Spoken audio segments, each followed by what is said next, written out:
Well, hello everyone. This is Al Fadi. Welcome back to a continuation of this exceptional video series that we're doing here, myself and Dr. J, which we have entitled MBS, The Great Islamic Reformer. And we've talked, of course, we build our talk around that amazing interview that he did with Al Arabiya TV.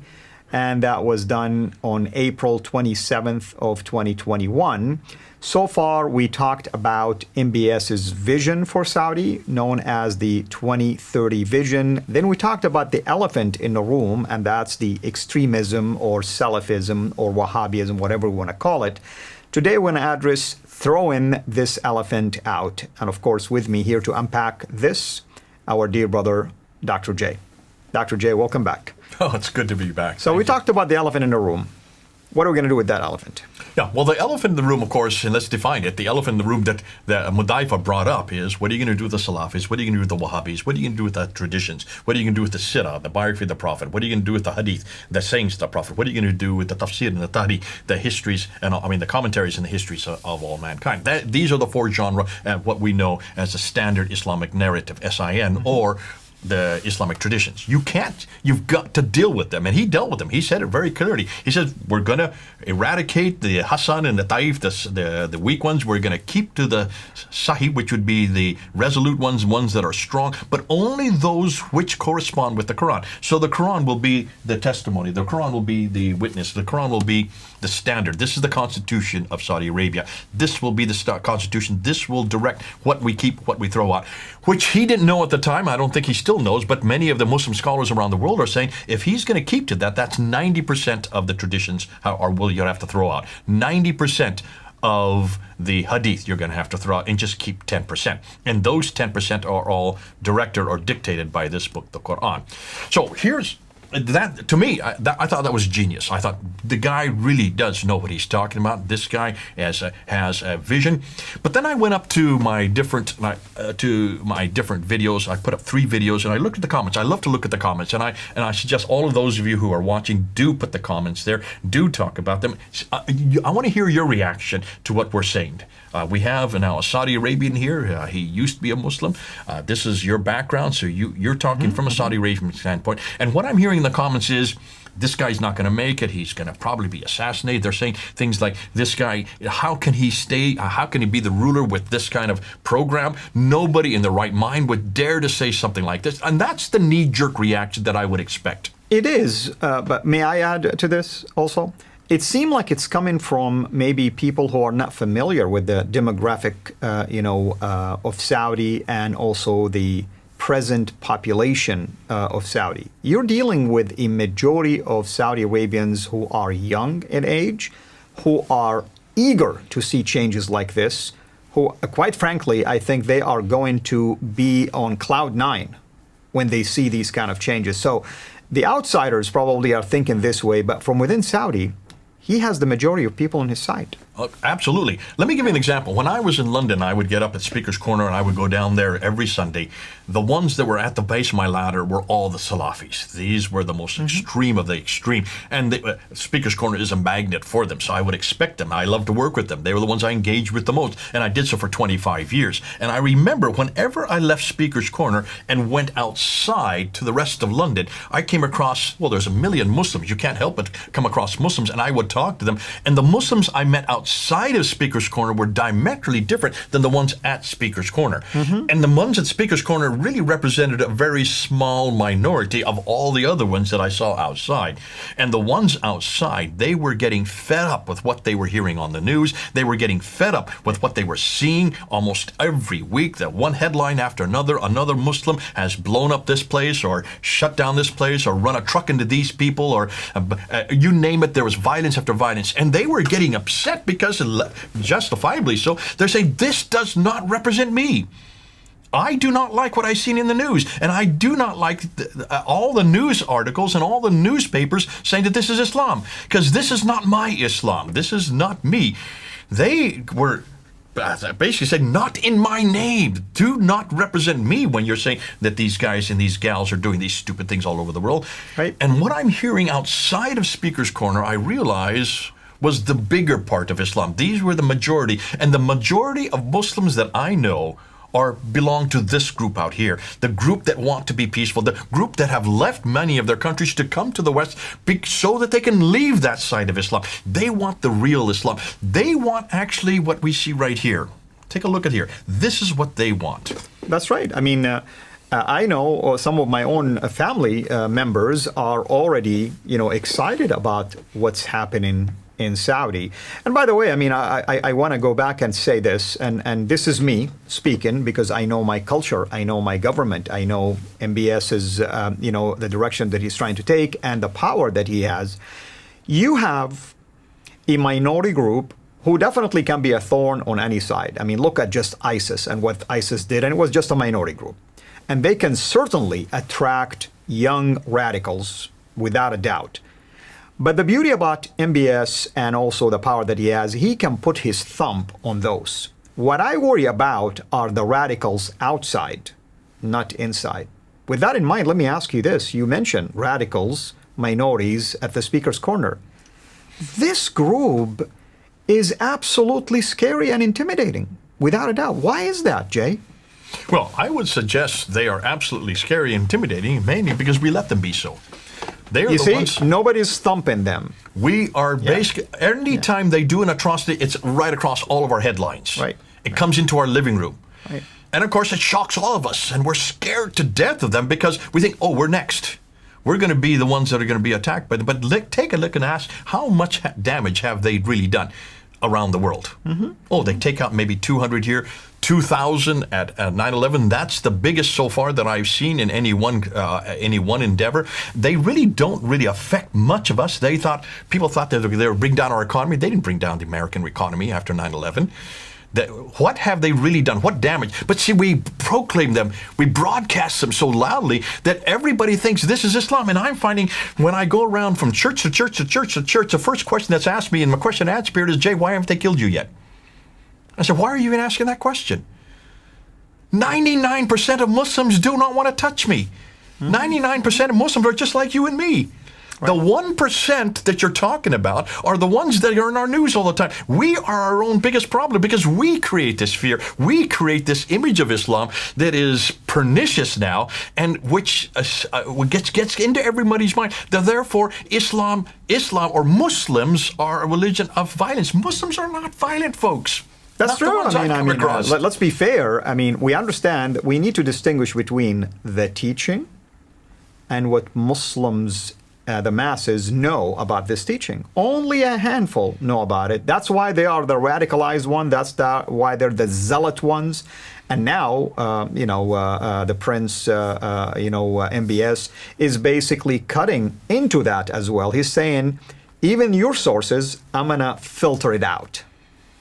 To me, I mean, he's done a genius job because what he has done is he's saying, I am going to now introduce a new Islam.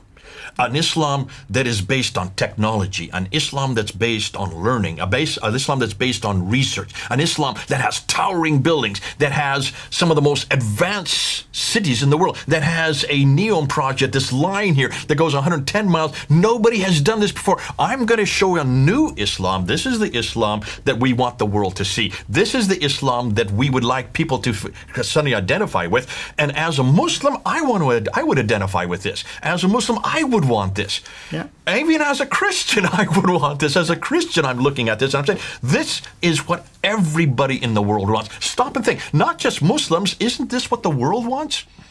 Isn't this what the world has been waiting for? Haven't we been waiting for someone to say this, to start building buildings like this, to start letting women start to drive and now saying that they don't have to cover up, to get rid of this view of Islam as being provincial and 7th century and being barbaric and isolated? Or don't we really want a religious Islam that we could go to, that we could bring home to tea? I always say, this is the kind of Islam I like to introduce to my mother.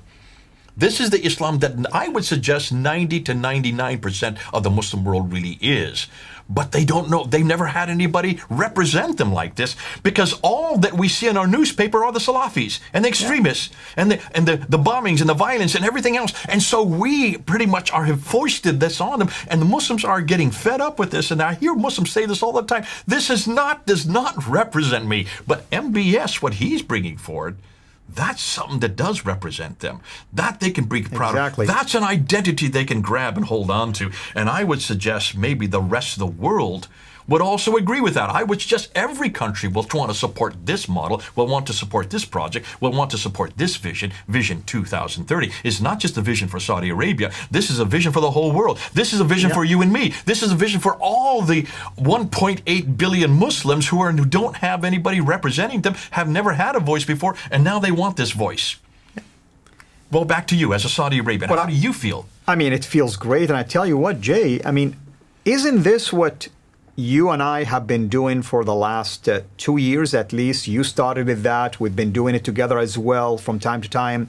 Talking about, I mean, MBS has a lot of room to do what he's trying to do, simply because we're discovering things that cut into the origin of Islam, the sources of Islam, the fact that some of it was added later. So he does have a lot of power to reevaluate all of this and indeed reform it. Okay, you're kind of jumping to the next episode, but before you do that, before we get into that, I want to just back up a little bit. What we're saying is maybe this is the next Reformation. Maybe this man, MBS, is the next reformer. And to understand that, we need to look at our own tradition. Remember, we had a Reformation in the Christianity. We had the reformer. His name was Martin Luther. And Martin Luther, he nailed those 95 Theses up on the door. Right. And he basically he said the same thing MBS is saying. Did you notice what MBS said? Go back to the Quran. What do you think Martin Luther said? Sola Scriptura. Come back to the Bible. Nothing but what's in the Bible. This is what Martin Luther held up and said, only that which is in this book must we hold to. This becomes our litmus. This becomes our standard. Did MBS not say the exact same thing on April 27th? This will, let me put it right side up so I get it the right way. Didn't MBS say this will be our standard? This will be our litmus. This is what everything must be dictated by, just like Martin Luther. Do you see the parallels there? It is. And my hope and prayer is that also the Crown Prince will take it a step further, because all we need now to do is even reform the interpretation of some of those problematic passages. Okay, we're going to get into that. You're jumping ahead again. I can see where you're going. I but want let's just people stop to right be here. thinking along these lines. Stop and think. Yeah. Are we not looking at a new Reformation in Islam? Is Absolutely. this not the Reformation Absolutely. that we had in the 1500s? That was we're talking about 600 years, almost 600 years ago. We've had our Reformation by one man. But see, Martin Luther was not a very powerful man, was he? No, he was not. I mean, just a priest. It's just his movement picked off. He was a priest, but he had a book that really was more powerful than anything he said or did. And when people, and what he did, he's made sure that this book could be read by everybody. And so he had it basically, he had it translated into the languages of the people so they could read it for themselves. And that started the Reformation, which has had an impact on you and me. We're part of that Reformation. They call us protesters. We were protesting the traditions of the church. Yes, we are Protestants, protesters. But see, let's look at the guy behind this one, MBS. He is the new reformer, but does he not have an awful lot more power than Martin Luther had in his day? Huge amount more power, because of look what he's already done.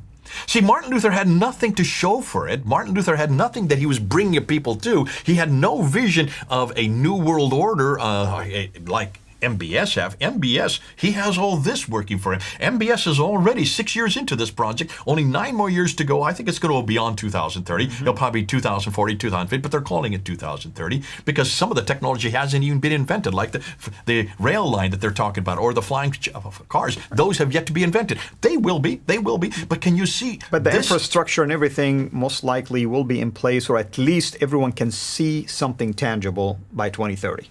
So if he is the reformer for Islam, he's coming into it with a lot more clout, a lot more power, and a lot more accomplishments.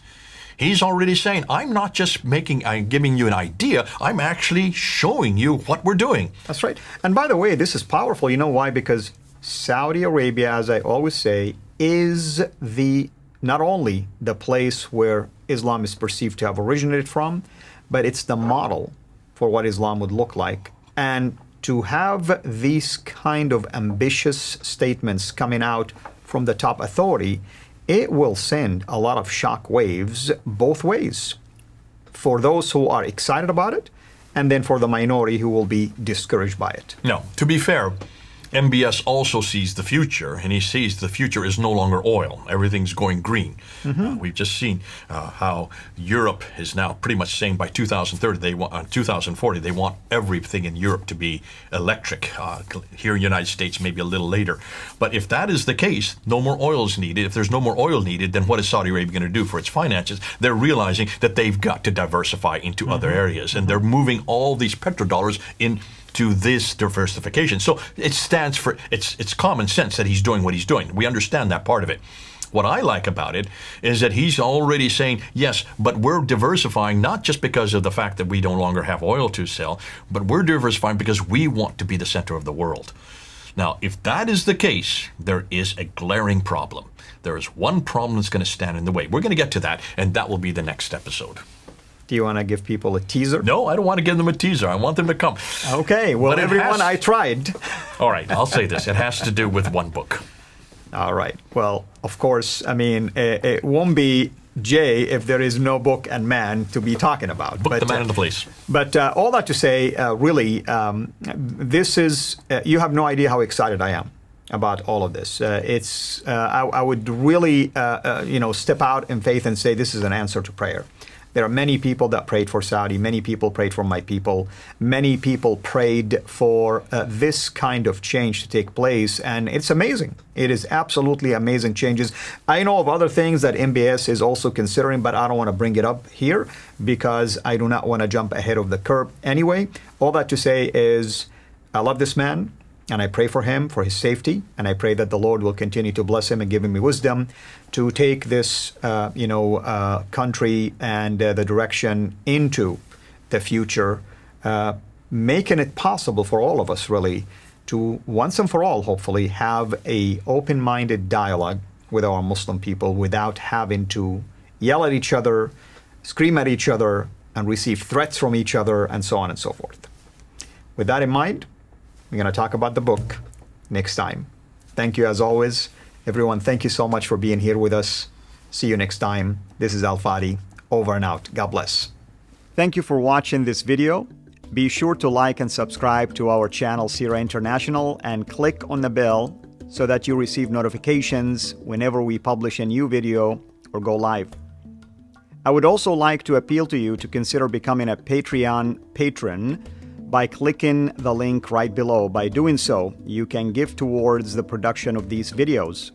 There are also other options for you where you can give to our channel. I thank you from the bottom of my heart.